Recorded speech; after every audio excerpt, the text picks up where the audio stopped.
할렐루야. 지난주 말씀에서 유월절을 통과한 이스라엘 백성, 다시 말하면 어린 양의 피로 구원받은 하나님의 자녀는 무교절을 지켜야 한다고 했습니다. 무교절을 지킬 때 가장 중요한 것은 집안에서 누룩을 완전하게 제거하는 것입니다. 누룩은 죄를 상징한다고 했습니다. 유월절 어린 양 예수 그리스도의 피로 의롭다함을 얻은 성도는 이제 영적 무교절을 지켜야 합니다. 바로 죄를 회개하고 죄에서 돌아서고 죄와 결별하여 자기 집안에서 자기 인생에서 죄를 말끔히 제거해야 하는 것입니다. 언제까지입니까? 주님 오시는 그날까지. 오직 하나님의 은혜로 예수 그리스도를 믿음으로 의롭다함을 받은 우리는 이제 죄인의 길을 떠나서 의인의 길을 걸어가야 하는 것입니다. 오늘 29절에서 마지막 10번째 재앙이 실행이 됩니다. 29절과 30절을 같이 읽어보겠습니다. 밤중에 여호와께서 애굽 땅에서 곧 왕위에 앉은 바로의 장자로부터 옥에 갇힌 사람의 장자까지와 가축에 처음 난 것을 다 치심해 그 밤에 바로와 그 모든 신하와 모든 애굽 사람이 일어나고 애굽에 큰 부르짐이 있었으니 이는 그 나라에 죽임을 당하지 아니한 집이 하나도 없었음이더라. 아멘. 그래서 그 밤에 초상을 당하지 않은 집이 한 사람도 없었습니다. 근데 그 식구 중에 누가 죽었느냐? 가장 귀한 장자가 죽었다는 것입니다. 하나님께서 모세에게 명하여 바로에게 전하라고 하셨던 첫 번째 메시지가 있었습니다. 출애굽기 4장 22절과 23절인데요. 너는 바로에게 이르기를 여호와의 말씀에 이스라엘은 내 아들 내 장자라. 내가 너에게 이르기를 내 아들을 보내주어 나를 섬기게라 하라 하여도 네가 보내주기를 거절하니 내가 너의 아들 너의 장자를 죽이리라 하셨다 하라 하시니라. 이 말씀을 처음 들었을 때 바로는 이 말씀을 믿지 않았습니다. 듣지도 않았습니다. 코웃음을 쳤습니다. 여호와가 누구이기에 내가 이스라엘을 보내며 그 목소리를 듣겠느냐? 나는 보내지 않겠다. 그러나 그가 하나님의 말씀을 믿지 않고 듣지 않았던 그 대가는 너무나 컸던 것입니다. 10가지 재앙으로 나라가 망했습니다. 마지막 재앙으로 애굽의 모든 장자 그리고 바로 자신의 장자까지 죽임을 당했던 것입니다. 여러분, 하나님은 이 시대의 사람들에게도 우리에게도 말씀하고 있습니다. 너희도 만일 회개하지 아니하면 이와 같이 망하리라. 믿고 세례를 받는 자는 구원을 받을 것이요 믿지 않는 자는 정죄를 받으리라. 그런데 대다수의 사람들은 하나님께서 하신 말씀이 얼마나 중요한지를 믿지를 않습니다. 듣지도 않습니다. 귀 기울이지 않습니다. 인간들의 위협은 대부분 공허한 호언장담에 불과합니다. 위협을 하지만은 별거 아니라는 거죠. 그러나 거짓말 하실 수 없는 하나님의 경고는 그렇지가 않습니다. 하나님은 그 말씀하신 바를 반드시 이루시며 하나님의 말씀은 반드시 모두 이루어지는 겁니다. 오늘 본문은 이스라엘 백성이 출애굽하는 내용입니다. 동시에 하나님의 모든 말씀이 성취되었음을 보여주는 말씀입니다. 31절과 32절을 보면 밤에 10번째 재앙을 당한 그 밤에 이 밤에 이스라엘 자손들은 어린 양의 피를 바른 집안에서 어린 양의 고기를 먹고 있었습니다.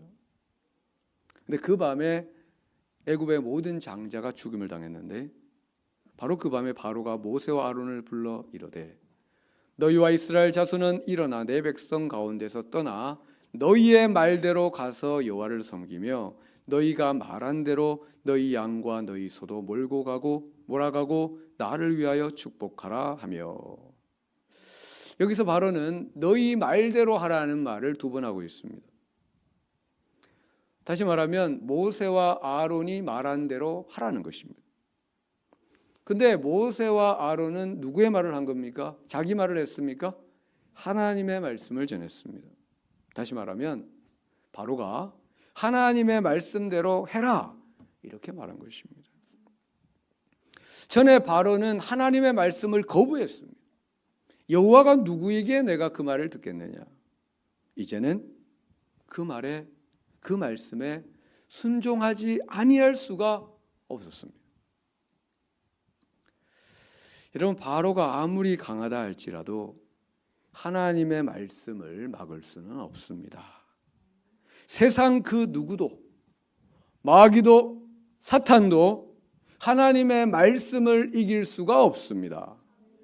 하나님의 말씀은 모든 일은 하나님의 말씀대로 되는 것이며 하나님은 그 말씀하신 바를 반드시 이루십니다. 세상에는 두 종류의 사람이 있습니다. 첫째는 하나님의 말씀을 거부하다가 그 말씀대로 저주와 심판을 받는 자가 있고, 하나님의 말씀을 존중히 여기며 그 말씀을 믿고 순종하여 그 말씀대로 복과 생명을 얻는 사람이 있습니다. 우리는 당연히 후자가 되어야 하는 것입니다. 이제 바로는 두 손 두 발 다 들고 하나님 말씀대로 하라고 말하고 있습니다. 애굽의 모든 백성들도 마찬가지였습니다. 33절 애굽 사람들은 말하기를 우리가 다 죽은 자가 되도다 하고 그 백성을 재촉하여 그 땅에서 속히 내보내려고 하므로 그 백성이 발교되지 못한 반죽 담은 그릇을 옷에 싸서 어깨에 매니라. 전에 애굽 사람들 역시도 바로와 같이 이스라엘 백성을 절대로 보내지 않으려고 했습니다. 왜냐하면 장정만 60만의 노예의 노동력이 있었던 것입니다. 자신들을 대신해서 그 힘든 노역을 다 해주고 농사도 져주고 이러니까 공짜로 말이죠. 얼마나 좋습니까? 너무 편하고 좋았던 것입니다. 그래서 가기를 원하지 않았는데 이제는 제발 좀 가주세요. 빨리 좀 가주세요. 이렇게 했던 것입니다.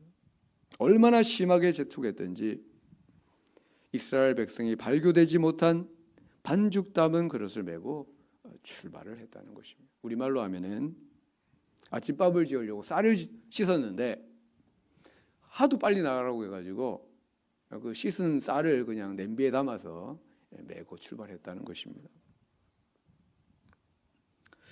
그뿐 아니라 35절과 36절 이 말씀을 같이 읽어보겠습니다. 이스라엘 자손이 모세의 말대로 하여 애굽 사람에게 은근 배물과 의복을 구하매 여호와께서 애굽 사람들에게 이스라엘 백성에게 은혜를 입히게 하사 그들이 구하는 대로 주게 하심으로 그들이 애굽 사람의 물품을 취하였더라. 아멘. 이것도 전에 한번 말씀드렸듯이 하나님의 약속의 성취였습니다. 이 약속은 약 500년 전 하나님께서 아브라함에게 횃불 언약 당시에 주셨던 약속입니다. 창세기 15장에 나오는데 그때 하나님은 그의 후손에 대해서 후손의 미래에 대해서 약속을 해주셨습니다. 15장 13절에 보면 너는 반드시 알라 너의 자손이 이방에서 계기되어 그들을 섬기겠고 종살이를 한다는 것입니다. 그들은 400년 동안 너의 자손을 괴롭히리니 그들이 섬기는 나라를 내가 징벌할지며 10가지 재앙으로 징벌할지며 그 후에 너의 자손이 큰 재물을 이끌고 나오리라. 종살이 하던 나라에서 해방되는 것만 해도 기적인데 큰 재물을 이끌고 나온다고 했습니다. 또 하나님은 시내산 떨기나무 불꽃 가운데서 모세를 부르실 때 이 약속을 주셨습니다. 출애굽기 3장 21절 너희가 나갈 때 빈손으로 나가지 아니하리니 너희는 애굽 사람들의 물품을 취하리라. 여러분, 하나님의 말씀은 그대로 이루어졌습니다. 여러분, 하나님 말씀 중에 이루어지지 않은 게 있습니까? 단 하나도 없습니다. 모든 약속은 100% 이루어졌고 100% 이루어질 것입니다. 이 세상의 모든 것은 변하고 소멸됩니다. 심지어 요즘 가을 하늘이 너무 맑고 이쁘죠? 저 하늘마저도 마지막 날에는 불에 타서 녹아지고 세상의 모든 만물도 뜨거운 불에 녹아진다고 했습니다. 그러나 하나님의 말씀은 영원하며 세세토록 있는다고 했는데 우리는 이 흔들리는 세상 속에서 무엇을 붙잡고 살 것인가? 하나님의 약속에 하나님과 그분의 말씀, 이 말씀 붙들고 변치 않는 하나님의 말씀을 믿으며 살아가시기를 축원합니다. 37절에서 드디어 이스라엘 백성은 출애굽을 시작을 합니다. 37절 이스라엘 자손이 람셋을 떠나서 숫곳에 이르니 유아 외에 보행하는 장정이 60만 가량이요 수많은 잡족과 이들은 하나님을 믿는 이방 여러 민족들도 같이 나왔다는 겁니다. 양과 소와 심이 많은 가축이 그들과 함께 하였으며. 근데 성경은 그들이 출애굽한 그 날짜에 대해서 상당히 주목하며 강조하고 있습니다. 40절 이스라엘 자손이 애굽에 거주한 지 430년이라 430년이 끝나는 그날에 여호와의 군대가 다 애굽 땅에서 나왔은즉 430년이 끝나는 그날에 보다 정확한 번역은 430년이 끝나는 바로 그날이라는 것입니다. 바로 그날, 하루도 안 틀리고 정확한 그날. 그러니까 이스라엘 자손이 원래는 야곱 가족이 70명이 들어갔는데 그 들어간 날로부터 정확하게 430년이 되는 그날에 그들이 출애굽을 했다는 것입니다. 우리 생각에는 어떻습니까? 대략 430년쯤 되는 어떤 날에 출애굽했겠지. 그게 아닙니다. 정확히 430년이 끝나는 그날에 출애굽을 했다는 것입니다. 이 날을 누가 세고 있었습니까? 사람은 아무도 세는 사람이 없었습니다. 하나님만 세고 계셨습니다. 여러분, 하나님께는 하나님의 시간표가 있습니다. 이 시간표는 가장 좋은 시간표입니다. 그리고 하나님은 그 시간을 세고 계십니다. 아무도 세고 있지 않지만 하나님은 세고 계십니다. 하나님의 시간은 조금의 오차도 없고 정확합니다. 하나님이 정한 바로 그날 그 시간에 정확히 하나님의 일을 행하십니다. 제가 지난 월요일 날 볼 일이 있어가지고 제 아내와 대구를 좀 다녀왔습니다. 오전에 볼 일을 보고 점심을 먹고 예전에 자주 가던 카페에 가서 차 한잔하고 그 카페가 이제 수성못이라고 아십니까? 대구에 유명한 못이 하나 있어요. 그 수성못 한 바퀴 산책을 했습니다. 근데 가을 풍경이 너무 아름답고 바람이 너무 시원해가지고 기분이 너무 좋았습니다. 그러면서 문득 한 가지 생각이 났습니다. 그게 뭐냐면은 다가오는 주일이 제가 대구 교회를 사역한 지 꼭 1년이 되는 날이라는 겁니다. 그리고 그때는 참 어려웠었는데 하나님께서 꼭 1년 만에 모든 상황을 정리해 주시고 너무나 많은 좋은 선물을 주셨다는 겁니다. 그때는 생각지도 못했던 이 아름다운 예배당을 주시고 또 더 아름다운 우리 성도들을 만나게 하시고 더 아름다운 우리 찬양팀도 세워주시고 뭐 더더라고 해서 기분 안 나쁘죠? 예, 찬양팀도 세워주시고 너무 감사하다는 그런 생각이 들었습니다. 그때는 아무 보이는 것 없고 잡히는 것 없어 때로는 염려하고 근심도 했지만 하나님은 하나님의 시간표대로 정확하게 일하셨구나. 하나님의 시간표라는 것은 완전하고 너무나 좋은 것이구나. 이런 생각과 대화를 나누었습니다. 여러분, 하나님은 여러분을 사랑하십니다.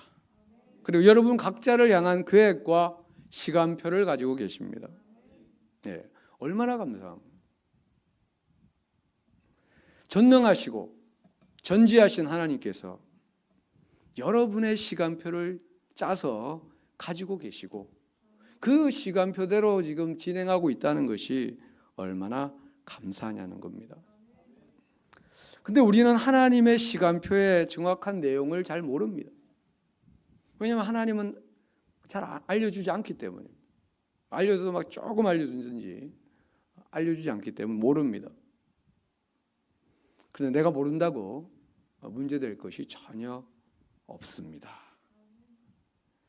왜냐하면 하나님께서 여러분에 대해 아주 좋은 시간표를 갖고 계시며 하나님의 시간에 정확히 그 일들을 이루시기 때문입니다. 우리가 할 일은 그 하나님을 믿고 신뢰하고 사랑하고 하나님이 하실 일을 기대하면서 한 걸음 한 걸음 주님과 동행하는 일입니다. 그리하면 하나님의 시간에 하나님의 일들이 이루어지는 것을 하나씩 하나씩 보게 될 줄로 믿습니다. 우리 42절을 같이 읽겠습니다. 시작. 이 밤은 그들 애굽 땅에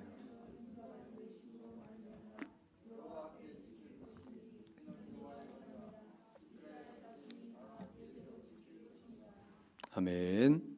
여기 지키다는 단어가 2번 나오고 있습니다. 중간에 한 번 나오고 뒤에 한 번 나오고 지키다는 단어는 신무라라는 단어인데요.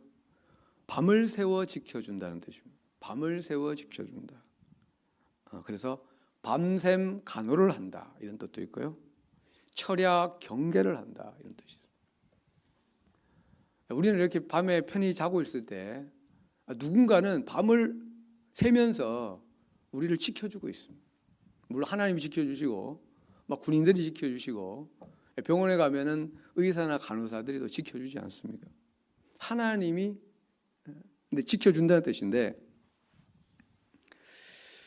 우리 개혁판 성경은 둘 다 우리가 지키는 것으로 번역을 했는데 대부분의 다른 번역본이나 그리고 영어 성경은 전자는 하나님의 지켜주심, 후자는 우리의 지킴으로 번역을 했습니다. 그러니까 이렇게 번역할 수도 있고 저렇게 할 수도 있는데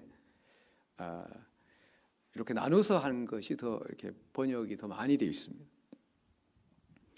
그래서 제가 새 번역을 읽어드리면 그날 밤에 주님께서 그들을 이집트 땅에서 이끌어 내시려고 밤을 새우시면서 지켜주셨으므로 그 밤은 주님의 밤이 되었고 이스라엘 자손이 대대로 밤을 새워 지켜야 하는 밤이 되었다. 하나님이 밤을 새워 우리를 지켜주셨기 때문에 우리도 밤을 새워 그날을 기억하고 지켜야 한다. 이런 이제 번역입니다. 근데 저는 이 번역이 좀 더 은혜가 되고 좋더라고요. 네. 여러분, 먼저 하나님께서 그들을 애굽 땅에서 이끌어 내시려고 밤을 새워 철야하시면서 그들을 지켜주셨습니다. 그래서 그 밤은 여호와의 밤이 되었습니다. 그래서 이제 이스라엘 자손은 그 하나님의 지켜주심의 응답으로서 그날을 그 하나님을 기억하고 감사하며 그 밤을 대대로 밤을 세워가면서 지켜야 한다는 것입니다. 밤새는 게 중요한 게 아니고 하나님의 그 은혜와 사랑을 기억하고 감사하는 것이 중요하다는 것입니다. 여러분, 하나님이 우리에게 원하시는 것이 무엇일까요? 우리가 뭐 어떤 큰 일을 하는 걸까요? 큰 일은 하나님이 다 하십니다. 우리는 할 게 없어요. 우리가 할 수 있는 큰 일도 없습니다. 우리가 에게 원하는 것은 하나님이 우리를 위해 행하신 일을 기억하고 그 일을 잊지 않고 감사하며 하나님을 사랑함으로 응답하는 것. 하나님이 이것만 원하시는 겁니다. 하나님은 우리가 하나님을 사랑하기를 원하십니다. 왜냐하면 하나님이 먼저 우리를 사랑하셨기 때문입니다. 요한일서 4장 10절 사랑은 여기 있으니 우리가 하나님을 사랑한 것이 아니요 하나님이 우리를 사랑하사 우리 죄를 속하기 위하여 화목제물로 그 아들을 보내셨음이라.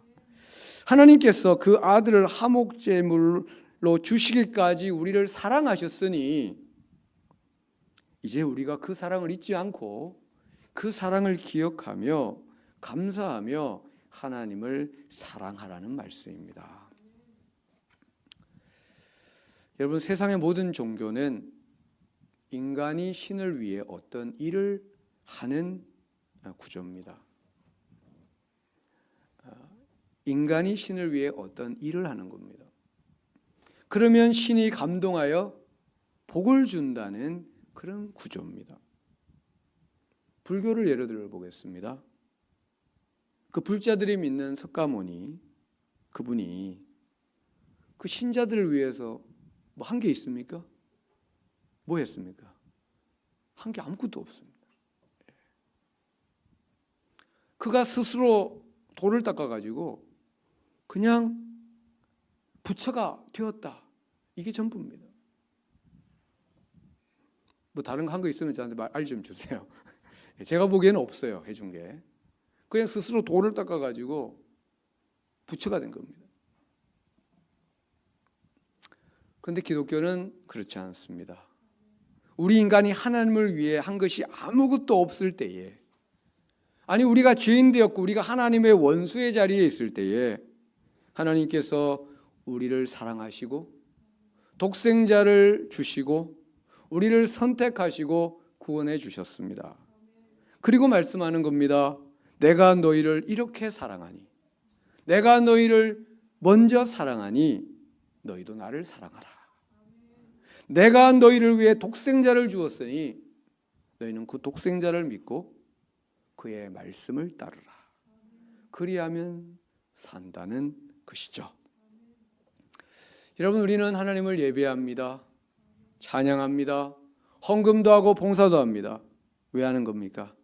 우리가 하나님을 위해 무엇을 하기 위해서입니까? 그것이 아닙니다.